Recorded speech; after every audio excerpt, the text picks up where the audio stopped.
uma série de mensagens em que nós falamos sobre a singularidade de Jesus.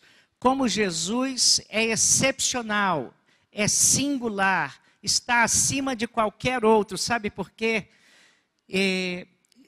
Aquilo que Jesus ensina sobre a morte é totalmente diferente do que é ensinado sobre a morte em qualquer outra religião.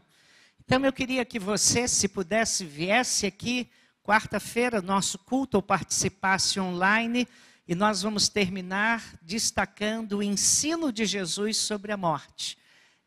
Quarta-feira que vem, às 7h30, não sei se já acharam, já devem ter achado, Jó 2, de 8 a 10, e eu leio agora na versão século 21, que diz assim: sentado em cinzas, Jó pegou um caco para se raspar. Então a sua mulher lhe disse: tu ainda te mantens íntegro? Amaldiçoa Deus e morre. Mas ele lhe disse: tu falas como uma louca. Por acaso receberemos de Deus apenas o bem e não também a desgraça? Em tudo isso, Jó não pecou com os lábios. Deixe sua Bíblia aberta, meu querido. Queira Deus abençoar a sua palavra. Esperança mesmo quando aparentemente não há saída. O livro de Jó é um desafio a todo intérprete da Bíblia. Porque nós ficamos fazendo muitas perguntas quando começamos a ler e vamos até o fim fazendo perguntas, questionando tantas coisas. Como entender o silêncio de Deus em meio a sofrimento, em meio a dores? Como decifrar, como interpretar os mistérios da soberania e dos planos de Deus? Como resolver a seguinte questão: um Deus bom que permite o mal? E é por isso que no livro de Jó, surpreendentemente, Jó sofrendo, nós sabemos por que ele está sofrendo, ele não. Jó vive uma crise, mas é interessante que a crise de Jó não é uma crise de questionamento intelectual. A crise de Jó é uma crise de relacionamento. Ele está com maior crise no seu relacionamento com Deus do que nos seus questionamentos. Philip Yancey diz que o livro de Jó nos faz a seguinte pergunta: afinal, seria ainda possível confiar em Deus? Mas nesse texto que eu li, a mulher de Jó está vendo o seu sofrimento e finalmente diz: por que conservas ainda a tua integridade? Amaldiçoa a Deus e morre. Irmãos, não é difícil fazer essa afirmação nas horas de dor e desespero. A hora de dor e desespero, muita gente busca Deus. Mas na hora do sofrimento, muita gente se afasta e blasfema contra Deus. E a sugestão da mulher de Jó segue duas direções. Primeiro, ele diz para Jó, seu esposo: renuncie a Deus. Você tem temido a Deus. Você tem amado a Deus. Você tem servido a Deus. Renuncia. Você está sofrendo muito, cara. Deus aparentemente está completamente indiferente à sua dor. Amaldiçoa a Deus. Ela não quer que apenas Jó o abandone Deus. Mas ela sugere mais, ela sugere um abandono carregado de ódio. Um abandono carregado de amargura. Ela sugere que Deus seja desprezado por Jó, oficialmente deportado, banido, exilado da sua vida. Ela sugere que não só ele deixe de crer em Deus, deixe de confiar em Deus, temer a Deus, mas que ele passe a hostilizá-lo. E não raramente, meus queridos amigos e irmãos, eu tenho visto que em situações assim de intenso sofrimento, as pessoas não apenas deixam de crer em Deus, descreem de Deus, mas odeiam a Deus. Vocês sabem que na área do relacionamento, o antônimo de amor nem sempre é ódio. Eu vou repetir isso. Às vezes falo isso no contexto, quando eu estou falando para famílias, mas na área do relacionamento, o contrário, o antônimo de amor, nem sempre é ódio. O contrário é indiferença. Não é à toa que uma das reclamações mais recorrentes das mulheres é: meu marido não liga para mim. Abre o teu olho, marido, tá? Abre o seu olho aí, comece a cuidar da sua esposa e ligar para ela.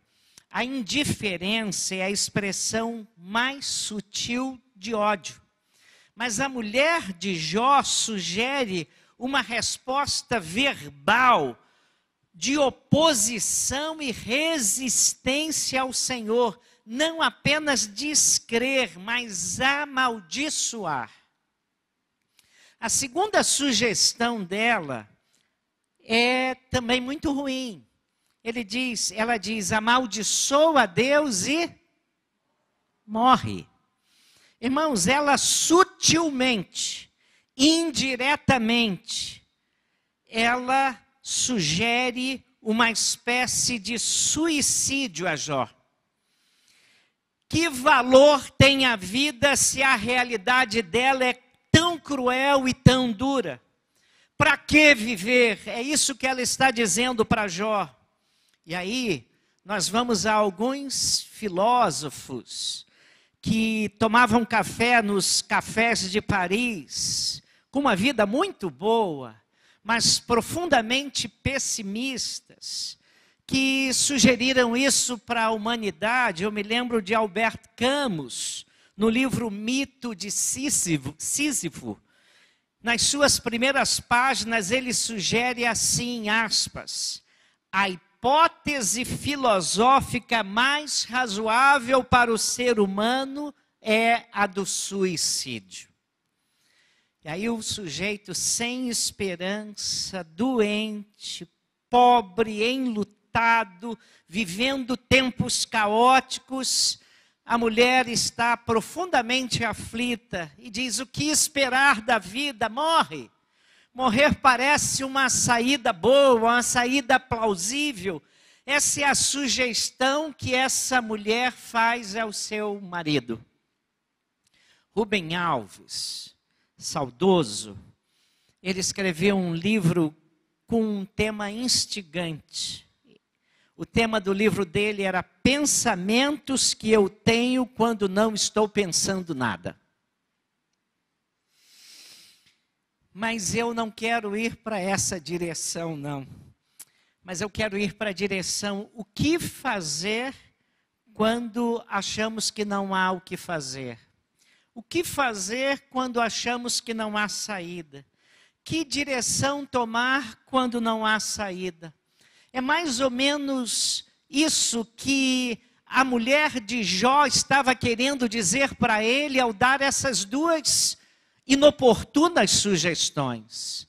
Mas eu estava pensando nesse texto e parei para pensar em algumas lições que surgem à minha mente ao ler esta triste sugestão, triste conselho dado pela mulher de Jó. Em primeiro lugar, eu creio que nós precisamos entender que sem saída é uma falsa opção. Na vida há sempre saída. Vou repetir isso. Precisamos entender que sem saída é uma falsa opção. Na vida há sempre saída. Eu tenho encontrado muitas pessoas crendo que não há mais saída. Eu me lembro que certa vez eu estava tratando com um senhor que estava passando por um doloroso divórcio. Ele se sentia ultrajado, envergonhado, traído, apunhalado por todas as direções. E ele não estava se sentindo assim somente com a sua esposa, sua ex-esposa. Ele estava se sentindo assim com seus ex-amigos e tanta gente. E ele poderia simplesmente esquecer aquela mulher, mas ele simplesmente não conseguia. E certo dia, no meio de tantas lágrimas, numa conversa, um amigo dele disse o seguinte: rapaz, nós estamos aqui chorando, mas vai chegar um dia em que nós vamos rir disso tudo. Aí aquele homem disse assim, com um sorriso dolorido no rosto, disse para o seu amigo: não brinque com a minha dor, não. Não brinque com a minha dor, não. Pois bem, passados alguns anos, hoje ele se encontra absolutamente restaurado, a dor passou, cicatrizou, ele está curtindo um novo amor e ele descobriu que há sempre uma nova saída, há sempre uma saída. Dr. Edmundo Haggai, John Edmund Haggai, ele afirmava que você pode perder tudo, mas se você não perder a sua reputação, dizia ele, tudo poderá ser restaurado. Eu fiquei pensando nisso. Ele diz, olha, você pode perder tudo. Não perdeu sua reputação, você pode readquirir tudo de novo. Mas eu fiquei pensando no Evangelho, meus irmãos, e eu achei que essa resposta dele, com todo respeito, é incompleta. Porque quem conhece o Evangelho, lendo o Evangelho, vendo tantas pessoas que já fracassaram na vida e acharam que era o fim da linha, eu chego à conclusão que você pode perder até mesmo a sua reputação, mas se você conhecer o Evangelho, conhecer o Jesus do Evangelho, há uma saída e há uma restauração para a sua vida. É possível uma restauração. É possível você dar a volta por cima. Afinal de contas, a Bíblia diz assim em Provérbios, o que confessa o seu pecado e deixa, alcançará a misericórdia.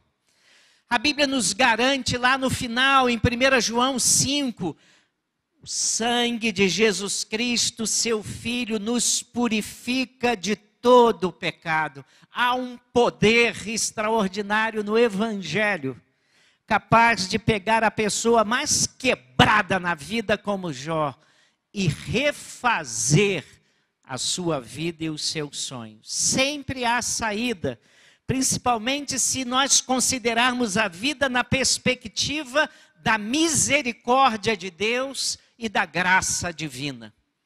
Em segundo lugar, ter esperança não tem nenhuma relação com situação favorável ou não, mas com perspectiva. É exatamente para onde a gente olha. É isso. Ter esperança está associado para onde a gente olha. A mulher de Jó desiste da vida e quer que Jó também desista, porque os seus olhos estão colocados, cravados na tragédia. E cá para nós, não eram poucas não. Jó era rico, perdeu todos os seus bens. Jó era o homem mais rico daquela região e perdeu tudo. Jó tinha 10 filhos e perdeu tragicamente os 10 filhos. Jó tinha saúde, sempre teve saúde, agora perdeu uma coisa que ele sempre teve, que foi saúde. Agora, além disso, os seus amigos o desprezam, a sociedade começa a vir e dizer, eu sabia que tinha alguma coisa por trás da sua vida para você estar sofrendo assim. E os amigos de Jó, enquanto ficaram calados, eram os poetas. Mas depois que começaram a falar, só falaram idiotices. E a mulher de Jó, cravada, com os seus olhos cravados na tragédia, dá essas duas sugestões. O livro de Jó traz grandes problemas ao intérprete da Bíblia, questões teologicamente graves. Deus é um dos personagens do texto bíblico, mas é um personagem que decide silenciar-se diante da dor. Quando um amigo seu fica calado na sua dor, você ainda segura. Mas quando você não tem uma resposta de Deus para a sua dor, é uma coisa muito dolorida. Jó está sempre perguntando o porquê das coisas, mas Deus permanece silencioso e aparentemente distante. E num dado momento, então, a sua esposa se cansa da sua conformidade. A esposa se cansa da paciência de Jó, da sua resignação e explode. Porque conservas ainda a tua integridade, amaldiçoa a Deus e morre. E como é que Jó responde quando não há esperança concreta? Sabe como é que Jó responde? Focando os seus olhos nas perspectivas, colocando os seus olhos não na tragédia, não na sua situação, mas colocando os seus olhos em Deus e nas possibilidades de Deus para a sua vida. Nas perspectivas do agir de Deus para ele. Primeiro ele tenta equilibrar as suas experiências. E ele diz assim: mulher, você se lembra que nós recebemos muito de Deus? Houve um tempo na nossa vida que nós fomos bafejados com muita graça. E nós vivemos muito bem, melhor do que a grande maioria. Tu falas como uma doida, capítulo 2, versículo 10. Temos recebido o bem de Deus e não receberíamos também o mal. Ele coloca o foco em Deus e na sua liberdade de exercer a soberania como quiser. Deus faz o bem e Deus permite o mal. E nós fomos aquinhoados com a graça de muitas dádivas. Fomos beneficiados muito. Agora estamos enfrentando momentos difíceis e ruins. Mas vamos continuar louvando a Deus. Irmãos, nós nem sempre conseguimos entender esse exercício de soberania de Deus, mas Jó nos ensina que nós devemos nos submeter a ela. Ele disse no capítulo 1, no versículo 21, que não foi lido, mas vou ler agora: nu saí do ventre de minha mãe e nu voltarei. O Senhor o deu, o Senhor o tomou, bendito seja o nome do Senhor. Em tudo isto Jó não pecou, nem atribuiu a Deus falta alguma. Jó foca em Deus e não nas tragédias. Eu acho isso fascinante, porque se você quiser esperança para a sua vida, olhe bem para onde você está apontando as suas perspectivas e possibilidades. Se você ficar atolado no drama, você vai ter muita dificuldade em sair dele. A gente vê isso em Agar. Ela está com um filho, ela está chorando, ela está orando. Ela chora de um lado, vai vendo o filho morrendo do outro lado, ela começa a clamar a Deus, e ela mesmo não vê uma saída, e havia um poço pertinho, e Deus mostra a ela o poço. A gente vê isso quando o povo estava caminhando em direção à terra prometida. Eles caminham um dia, depois que passam pelo Mar Vermelho, caminham um dia louvando a Deus. Estão no segundo dia ainda se lembrando do grande milagre da abertura do Mar Vermelho e eles passando pelo mar com pés enxutos. Mas no segundo dia, atravessando já o deserto, não há água. Aí chega o terceiro dia, e no terceiro dia não há água. E aí é hora da gente parar para pensar no texto bíblico e colocar o texto bíblico na nossa experiência. Você com um filho de 4, 6 anos, o que o filho estaria dizendo para você? Pai, quero água. Pai, estou com sede. Pai, não aguento mais. Pai, imaginem seus filhos dizendo isso para você. E eles chegam no terceiro dia sem encontrar água. E aí deixam o cântico de lado. Já não há louvor, já não há nada disso.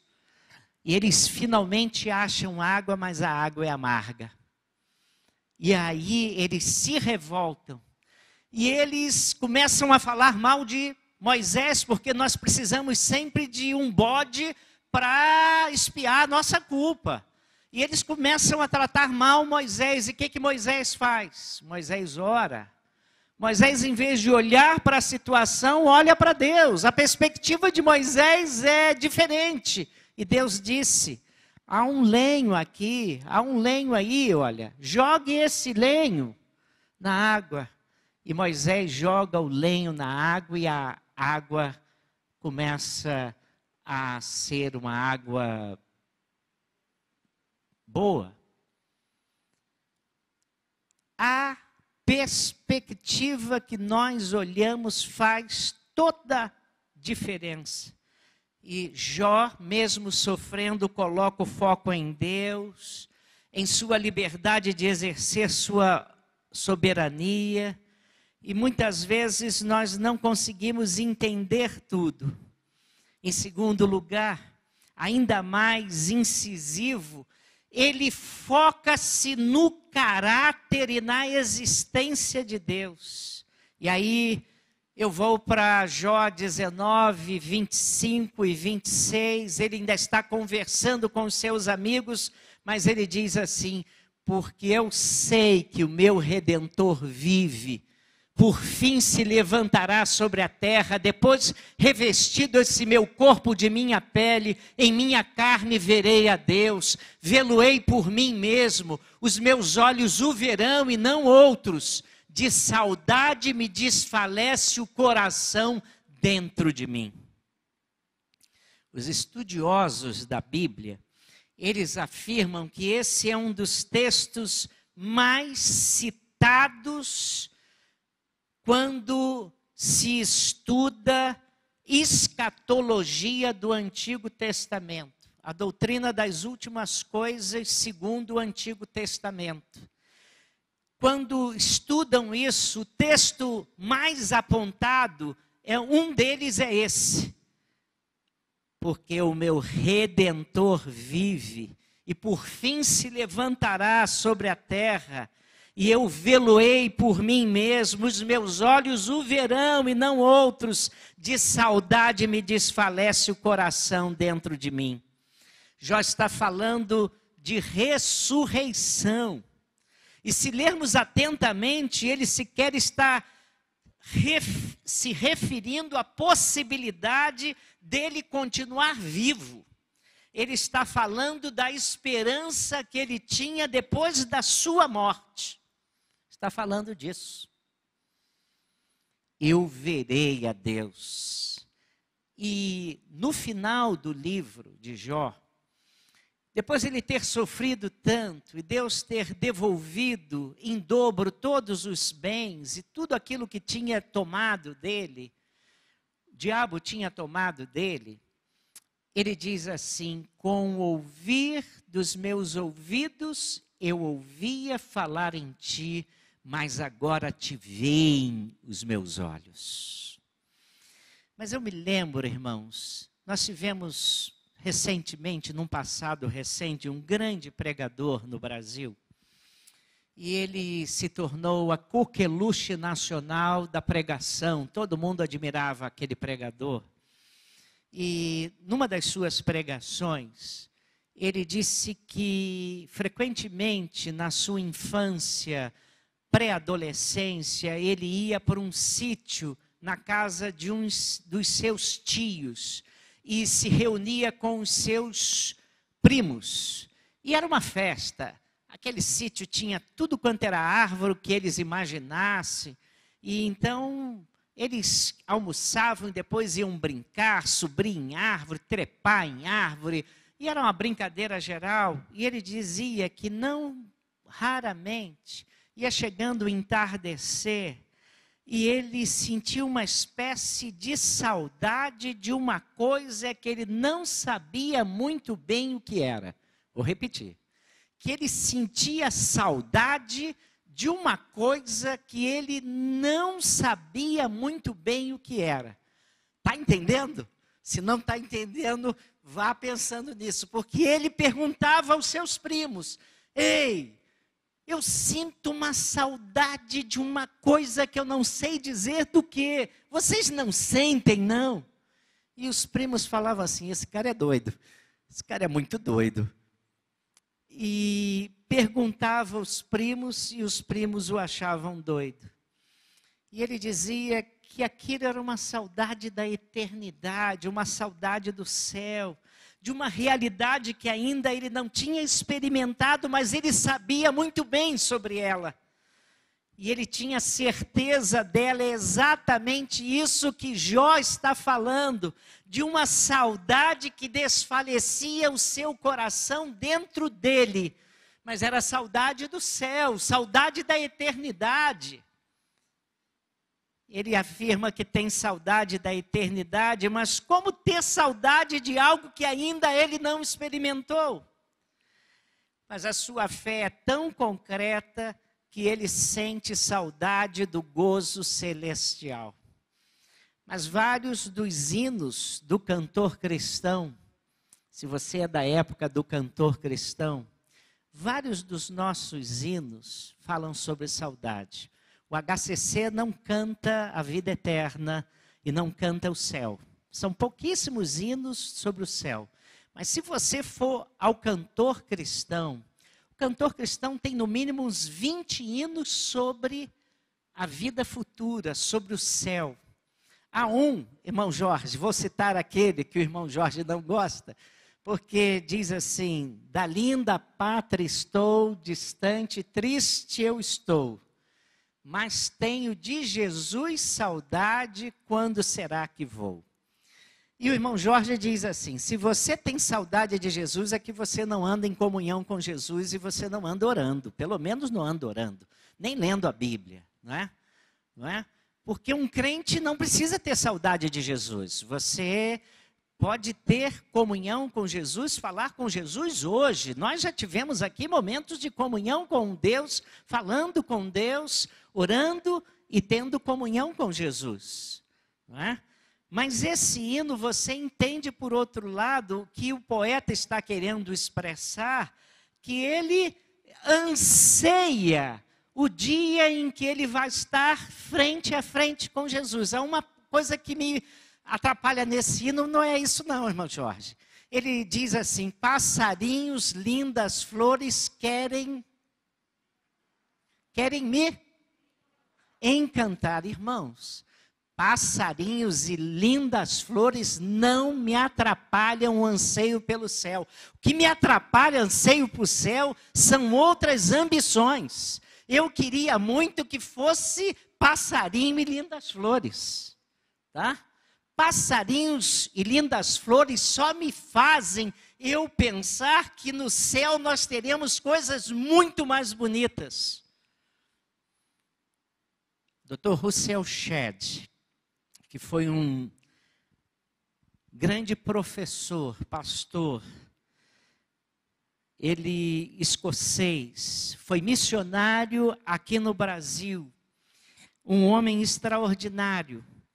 E no final da sua vida, já idoso, ele foi diagnosticado com câncer. Perto da sua morte, passando pelo tratamento de um câncer, enfrentando dores normais nesses procedimentos, ele afirmou o seguinte: eu nunca tinha sofrido este sofrimento até estes últimos meses.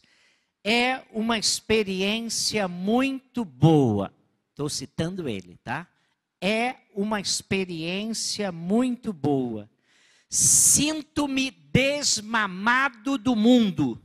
O sofrimento daqui é muito pouco em comparação com aquela alegria que nós sentiremos na presença de Deus. É normal o crente sofrer. Estou muito feliz com esta experiência.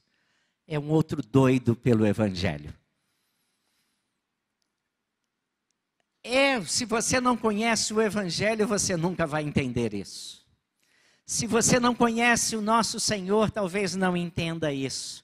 Mas quando o nosso foco está no caráter de Deus, nas promessas de Deus, naquilo que nós sabemos sobre o nosso Deus, mesmo passando por sofrimento, nós temos esperança.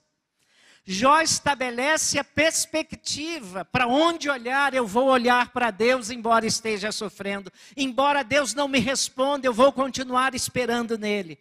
Dr. Shedd também fala da vida com perspectiva. E isso muda todas as coisas. Terceiro e último lugar. É sempre possível ter esperança quando estamos diante do Deus de milagres. É sempre possível ter esperança quando estamos diante do Deus de milagres. A mulher de Jó diz assim: amaldiçoa a Deus e morre, não há mais esperança. Mas nós não podemos responder assim, porque é sempre possível ter esperança quando estamos diante do nosso Deus. É verdade que existem centenas de situações na Bíblia nas quais as pessoas parecem não ter saída alguma, mas Deus age sobrenaturalmente. Isso aconteceu até mesmo na vida de Jó.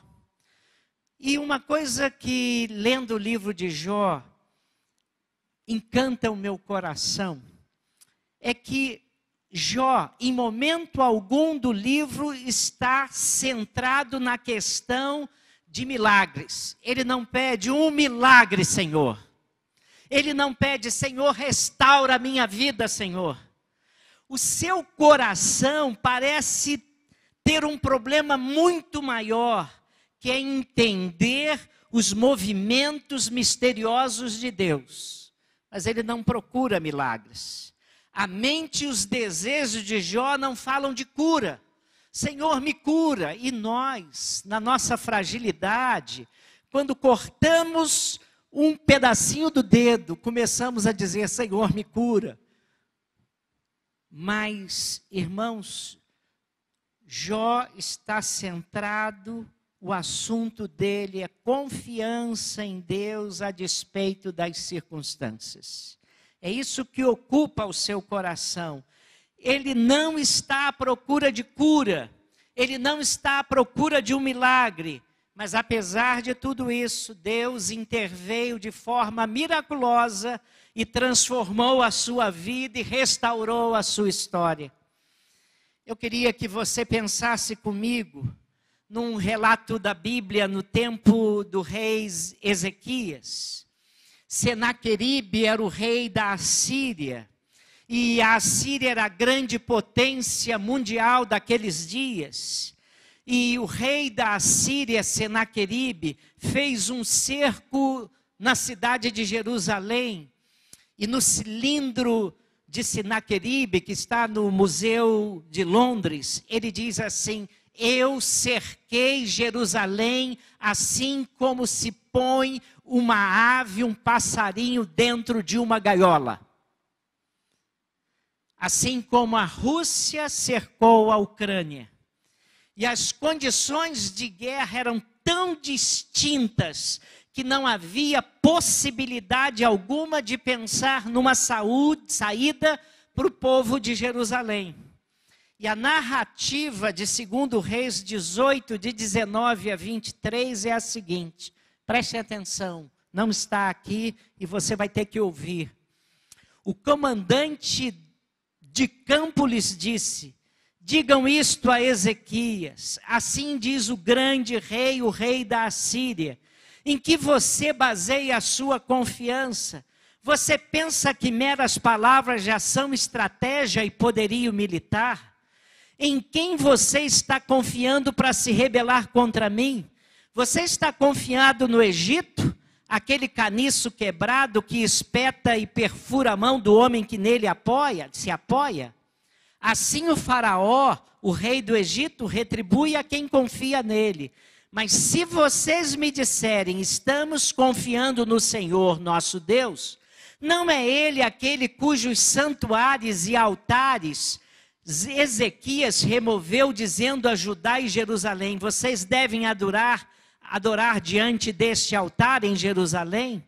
Aceite, pois, agora o desafio do meu senhor, o rei da Síria. Eu lhe darei 2.000 cavalos, se você tiver cavaleiro para eles.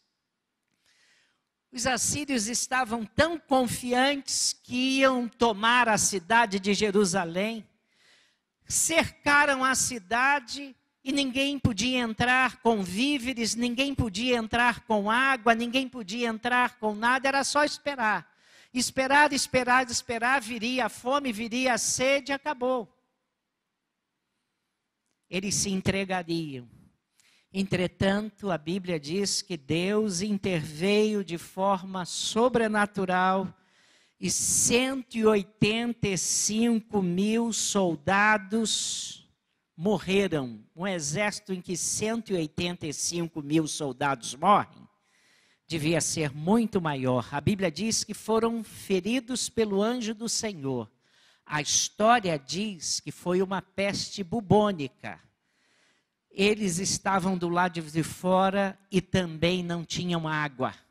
Imagine 185.000 homens sem qualquer coisa para terem uma higiene pessoal. Foi o caos. E eles morreram. E eles não sabiam que dentro de Jerusalém havia água. O rei invasor, retornou destruído para seu país. E quando chegou na Síria, os seus 2 filhos o mataram. E ele estava tão seguro que estava diante de um povo tão frágil. Mas a mão de Deus se moveu e uma realidade inteiramente transformadora se deu pelo mover de Deus. Irmãos, o final do livro de Jó não termina de forma desalentadora, desoladora, não. O final do livro é repleto de esperança, porque diz assim no capítulo 42, versículo 10. Mudou o Senhor a sorte de Jó, quando este orava pelos seus amigos, e o Senhor deu-lhe o dobro de tudo que antes possuíra. Tudo é tão trágico, intenso, profundo no início do livro, mas tudo é tão poderosamente transformador quando se anda com Deus. Minha palavra final é que você deve se lembrar disso. A vida pode ser difícil. Jesus nunca prometeu para a gente uma vida fácil. No mundo tereis aflições, mas tem de bom ânimo. Não é disso que fala o Evangelho. Veja, nós consideramos a morte de Cristo. A cruz parece o fim da linha para Jesus. Não há esperança mais para a humanidade que sentenciou injustamente o homem mais justo que pisou sobre a face da terra. A cruz é o veredito do fracasso humano. Os homens rejeitaram a luz, a encarnação do próprio Deus, o Deus que veio ao mundo em forma de homem. Os homens rejeitaram. E Jesus, aparentemente, é um fracassado, cheio de utopias, aos 33 anos, que foi sentenciado e colocado numa cruz por causa de sonhos megalomaníacos. Ali está a cruz, então, para dizer, não há esperança. Não há saída. E os discípulos entenderam esse recado da cruz. Porque você vai olhando, Pedro diz assim, eu vou pescar. Está lá em João 21. E ele está dizendo, eu vou pescar, de hoje em diante a minha vida é a pesca, e eu vou voltar a ser pescador como era antes de me encontrar com Jesus. E a Bíblia diz que 7 outros discípulos disseram, nós vamos também. E eles estavam se dissociando com o projeto de Jesus.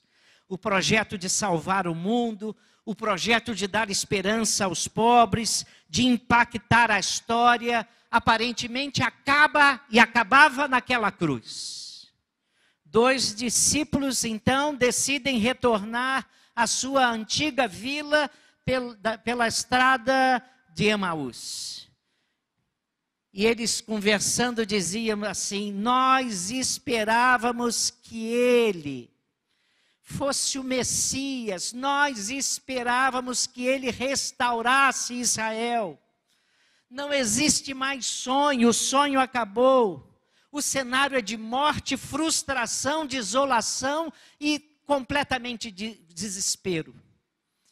E uma comunidade de 120 pessoas crentes em Cristo está sendo zombada, porque aparentemente Jesus é um falso Messias, como muitos outros que apareceram. Esse Jesus de Nazaré que acabou em desgraça, como tantos outros da história. Jesus é levado para o túmulo, sentença final de uma vida sem propósito. Mas o cenário muda ao 3º dia. A morte dá lugar à vida, a desesperança desaparece e o sonho renasce. Ele ressuscitou, dizem as mulheres, mas isso parece um delírio.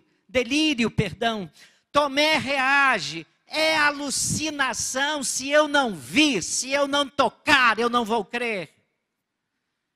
Eu só crerei se tocar. Colocar as minhas mãos nas suas feridas. E logo em seguida, reencontra-se com o seu Senhor ressurreto. E se ajoelha diante dele e diz, Senhor meu e Deus meu. A gente mete o pau em Tomé. Mas foi o primeiro discípulo na Bíblia a declarar Jesus de Senhor e Deus dele. E o Evangelho não fala de morte sem esperança, de final da linha para crente, não. Fala de esperança viva. Sempre há esperança quando estamos diante de um Deus vivo. O Evangelho não termina com uma nota de desânimo, mas com a declaração de júbilo ao Cordeiro que foi morto, mas vive. É possível que você que está me ouvindo aqui esteja numa situação limite. Talvez você esteja muito desanimado com a vida. Talvez muitos que estão me vendo estejam enfrentando circunstâncias muito ruins. Acham que estão na situação limite. A sua vida tem tantos desfiladeiros, estradas sem saída, sem retorno. A noite é pesada, a dor é intensa, a esperança é nula, o medo domina o seu coração, invade a sua alma, tudo sem esperança parece o fim. Algum pastor estava dizendo que ele estava viajando pelo interior do país e estava com seu carro indo de férias para um lugar e caiu um toró. Caiu uma tempestade tão grande, eles tiveram que parar para esperar e eles falaram, puxa, se nós pegarmos esses dias assim, essas férias vão ser horríveis. E ele estava no acostamento com as luzes piscando, mas com o coração temendo. E ele disse que ele jamais podia esperar algo tão surpreendente que lhe aconteceu. Jamais, para o final da tarde, parecia que a noite ia chegar, mas de repente o céu se tornou claro, as nuvens desapareceram, a chuva acabou e o sol brilhou fortemente no restante daquele dia. E aí ele disse que ele pensou no seguinte, Quantas pessoas à beira do suicídio, quantas pessoas profundamente desapontadas com a vida, envergonhadas, cansadas, zangadas, frustradas, irritadas com a vida, irritadas com Deus. Se elas soubessem como a vida tem o poder de mudança, como o Evangelho pode nos trazer esperança, elas não pensariam e não insistiriam no suicídio. Quantos atletas fracassados no passado que hoje são heróis para nós. Quem hoje está humilhado com ou sem razão, com justiça ou injustamente, que amanhã poderá ser colocado em lugar de honra. Quantos já viveram isso? Nelson Mandela foi opositor político daquele governo que defendia o apartheid na África do Sul. E por causa daquela luta dele, ele ficou discriminado e foi preso por 27 anos, se não estou errando um pouquinho em números. Provavelmente naquela prisão ele deve ter ficado desanimado, muitas vezes, talvez considerando que aquilo ali seria o fim, o seu fim para sempre. Mas o resto nós sabemos, as coisas mudaram. Um novo capítulo foi escrito na sua história, numa história de vergonha e abandono. Mas ele acabou os seus dias como um presidente respeitado no mundo todo. E morreu reverenciado pelas nações do mundo inteiro. E se tornou uma referência histórica e chefe de Estado. Ah, meus queridos, não é o fim da linha se conhecemos o Evangelho. Não é o fim da linha se conhecemos a história. Eu li algumas afirmações sobre mudança de vida que são verdadeiras pérolas. Ia ler muitas, mas vou ler só 3. A primeira é de Fernando Pessoa, que diz assim: tudo quanto vive, vive porque muda. Muda porque passa, e porque passa, morre. Tudo quanto vive perpetuamente se torna outra coisa. Constantemente se nega e se furta a vida. Mas vou falar outra de John Kennedy. A mudança é a lei da vida. E aqueles que apenas olham para o passado ou para o presente, irão com certeza perder o futuro. E vou terminar com uma frase anônima que diz assim: quando a gente acha que tem todas as respostas, vem a vida e muda todas as perguntas. Há esperança. Se cremos no Evangelho, há esperança. Nunca aceite um conselho: amaldiçoe a Deus e morra. Nunca aceite isso. Deus tem bênçãos para a sua vida, mesmo quando você acha que não há saída. Vamos orar? Vamos. Pode se levantar? Pode. Ó Deus, Tu és o Deus da vida. Tu és o Deus da esperança. Tu és o Deus capaz de transformar o nosso desânimo em grande esperança. Tu és capaz de fazer renascer uma nova oportunidade em circunstâncias que nós jamais imaginaríamos. Tu és o Deus que joga xadrez, e xadrez é o jogo da estratégia. Ó Deus, Tu és um grande estrategista. Às vezes parece que vamos perder, mas lá na frente o Senhor tem vitória para nós. Ó Deus, não queremos perder a esperança. E nessa hora o meu coração está com aqueles meus irmãos e amigos que estão tristes, desesperados, enfadados, que não veem saídas, que estão diante de problemas gravíssimos, circunstâncias muito adversas, e não estão olhando para Ti, não estão olhando para o teu caráter, não estão olhando para as tuas promessas, não estão olhando para a tua palavra, não estão olhando para o teu filho, Senhor. Ó Deus, na tua imensa misericórdia, ajuda-os para que eles mudem o foco e olhem para Jesus, o autor e consumador da nossa fé, e se firmem em Jesus, porque com Jesus há sempre esperança, com o Evangelho há sempre uma saída, com o Evangelho há mudanças nas circunstâncias que trazem glória ao teu nome e trazem bênção para o nosso viver. Cremos assim, descansamos assim e queremos, ó Deus, ficar firmes nessa esperança até aquele dia quando estaremos com o Senhor em glória. Em nome de Jesus oramos. Amém.